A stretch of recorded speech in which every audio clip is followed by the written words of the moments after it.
Welcome to VSOW. Hello. Today, we're diving into the world of Arrested Development. We've got a whole stack of notes here looking at how the show was made, its really unique comedy, and, the impact it had. Right. The plan is to really dig into these sources and pull out the most interesting bits for you. Exactly. We want to distill what made this sitcom so special. And there's a lot to cover. The notes go into the characters, the writing techniques, how it got canceled, then brought back. And its legacy, yeah. It's quite a story. Definitely. The material here is pretty rich, covering all those angles. Okay, so let's start at the beginning. The basic setup. Arrested Development is about the Bluth family. Can you just sketch out that core idea and maybe who the main people are? Sure. So fundamentally, it's about this family, the Bluths. They were incredibly wealthy, living this extravagant life in Southern California, but it all comes crashing down. Right. The patriarch, George Sr., gets arrested for, well, let's call it creative accounting, white-collar crime. And that forces his son, Michael Bluth, who's presented as this sort of relatively sensible one, he has to step in and try to keep the family and the family business afloat. Which is basically an impossible task, given the rest of them. Pretty much, yes. Mm-hmm. It's him trying to manage this whirlwind of dysfunction. Dysfunction feels right. So besides George Sr., the dad, and Michael, the sort of sane son, who else is key in this family mess? Well, you have George Sr. himself, who's just brilliant at manipulating people and, frankly, kind of nuts. Uh-huh. Then there's Lucille, the mother. She's the matriarch, very cutting, very dry wit, often with a drink in hand. Yeah. An ice queen, really. Definitely. And their youngest son, Buster, he's very dependent on Lucille, almost childlike, struggles with, well, dignity. Let's put it that way. He's got some issues, a very memorable character constellation already. But it's not just the immediate family, is it? There are others pulled into their orbit. Oh, absolutely. The extended universe is just as weird. You've got Tobias Fonke, who's married to Michael's sister, Lindsay. He's an aspiring actor, mostly aspiring, rarely working, and deeply strange. The anal rapist. Indeed, among other things. Then there's Michael's son, George Michael. He's the epitome of the awkward teenager navigating his crush on his cousin. Maybe. Right. Who is Tobias's daughter. Exactly. Yeah. Maybe Fonke. She's pretty rebellious, always scamming someone. And we can't forget Gob Bluth. Michael's older brother, the magician. Yes, Gob, spelled G-O-B. His illusions are, shall we say, less than spectacular, but his ego certainly isn't. They all just add these amazing layers to the whole thing. It's incredible how the actors brought these, pretty flawed people to life. The notes we have really emphasize the chemistry they had together. They really do. That comes up again and again in the production notes. You read about this genuine, camaraderie on set. Yeah. They describe it as really positive, very collaborative. Mitchell Hurwitz, the creator, seems to have fostered that kind of environment. I think I saw a quote from Jason Bateman here saying they became like a family, something really special. Yeah. You can kind of feel that watching it, can't you? You really can. And each actor brought something so specific. Bateman as Michael. He's the perfect straight man, reacting to all the madness. That grounds it. Absolutely essential. Then Michael Cera as George Michael just captures that teenage awkwardness, that nervous energy so well. David Cross as Tobias. Just completely unpredictable. Lots of improvisation, apparently. Oh, interesting. Will Arnett manages to make Gob, who's often quite awful, somehow still charismatic. And Tony Hale as Buster. It's a masterclass in physical comedy. It really is. The way he uses his body, his expressions. Phenomenal. It's clear their individual talents click together perfectly. Okay, let's shift gears a bit.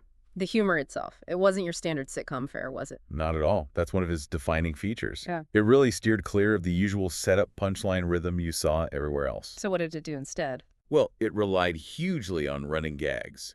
Jokes that would come back again and again, sometimes seasons later.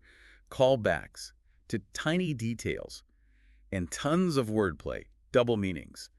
You really had to pay attention. The banana stand feels like the classic example of that, right? George Sr. saying, there's always money in the banana stand. Exactly. That starts as this sort of offhand comment, becomes a running joke, and then turns into a major plot point. It's brilliant. And a lot of the humor just comes from the characters themselves. Their weird quirks crashing into each other. Totally.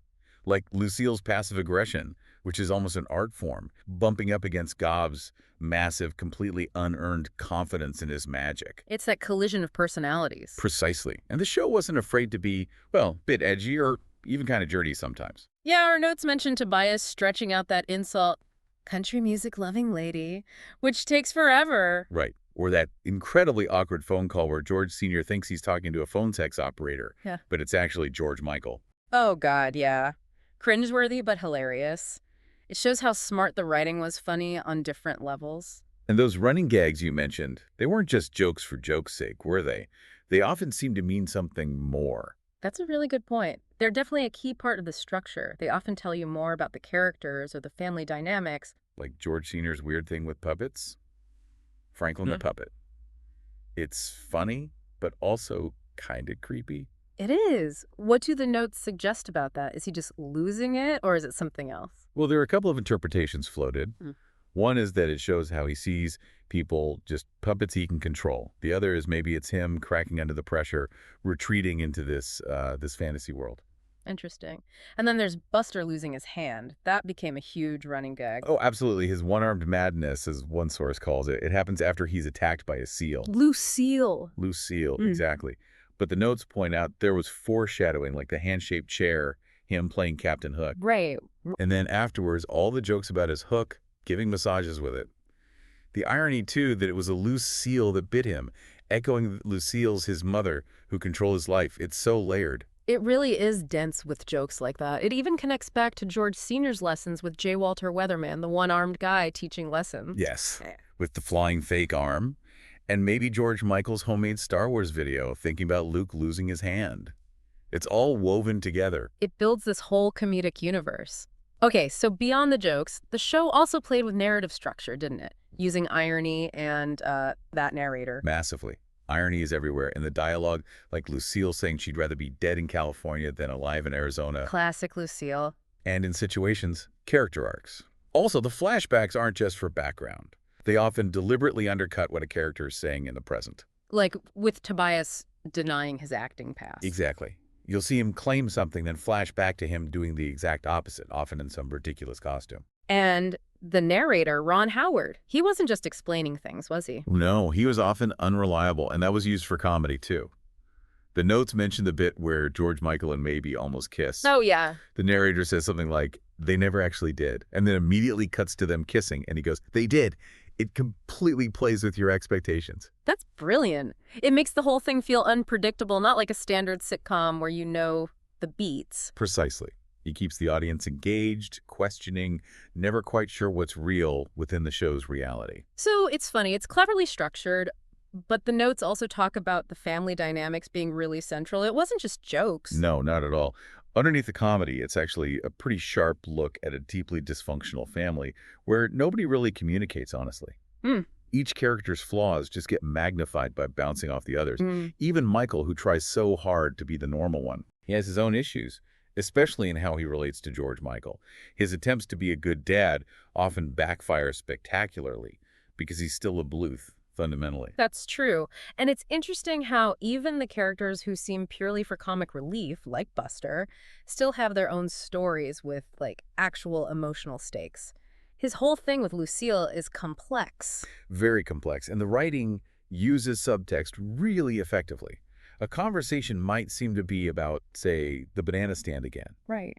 But underneath, it's really about their relationships, their values, their history. It's working on multiple levels. Even the running gags feed into that, like George Sr.'s insistence on always leave a note. It sounds silly, but it speaks volumes about their messed up communication. Exactly. It shows these ingrained patterns of secrecy and, well, dysfunction passed down.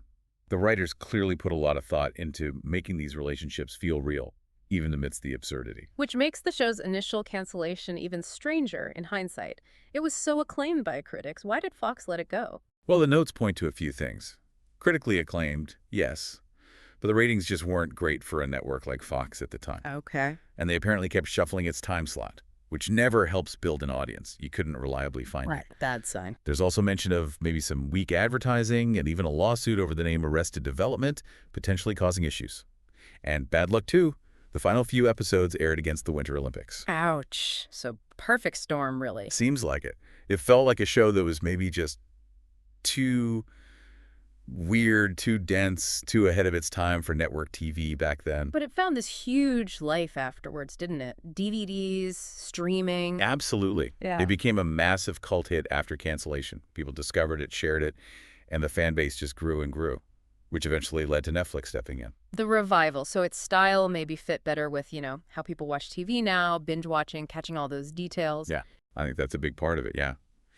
Its complex plotting and layered jokes really reward repeat viewing, which suits the streaming model perfectly. It found its audience just later. So Netflix brings it back for season 4 and then season 5. How did those go down? Hmm. Mixed is probably the fair assessment. Season 4, the first Netflix one, had a pretty decent reception initially, though the structure was very different, focusing on one character per episode. Right, I remember that. Kind of controversial. It was, but season 5, Yeah. yeah, that was widely seen as pretty disappointing by a lot of fans and critics. A sense that maybe the magic wasn't quite there anymore, or the story had run its course. Did the notes give any clues why? David Cross had some thoughts, apparently. Yes, David Cross mentioned some odd production practices. Things like doing reshoots weeks later for jokes that were written after the fact. Oh, wow. He felt it made it hard for the actors to really track their characters' arcs or motivations consistently. It sounds like that original, very collaborative flow might have been disrupted. That makes sense. It must be hard to recapture that initial lightning in a bottle. But even with the later seasons being debated, the show's overall impact is huge, isn't it? Undeniable. It's seeped into pop culture. So many catchphrases. I've made a huge mistake. Her. No touching. They're just part of the internet language now. Endless memes. Definitely. And you hear comedians and writers citing it as a major influence all the time. It really showed what sitcoms could do differently. It's become a real benchmark for that kind of smart, offbeat comedy. There's a quote in here from Emily Nussbaum calling it a show that's both clever and silly. That sums it up pretty well, I think. It managed to be incredibly smart and intricate, but also just plain goofy and weird. And the characters, despite being awful, felt weirdly relatable in their dysfunction. Yeah, maybe we all see a bit of our own families in the Bluths, hopefully dialed down a bit. Hopefully. But yeah, it's like Seas Secure. It changed things in TV comedy. It certainly did. Well, hopefully this deep dive, really getting into the notes on the humor, the characters, the whole saga, hopefully it's giving you a richer picture of what made Arrested Development tick. Well, we hope so. And if you enjoyed this discussion, maybe learned something new about the show, or just like hearing about groundbreaking TV and comedy writing, Then definitely consider subscribing, maybe leave a like, a comment, let us know what you think. we'd appreciate that. Thank you for listening to VSOW.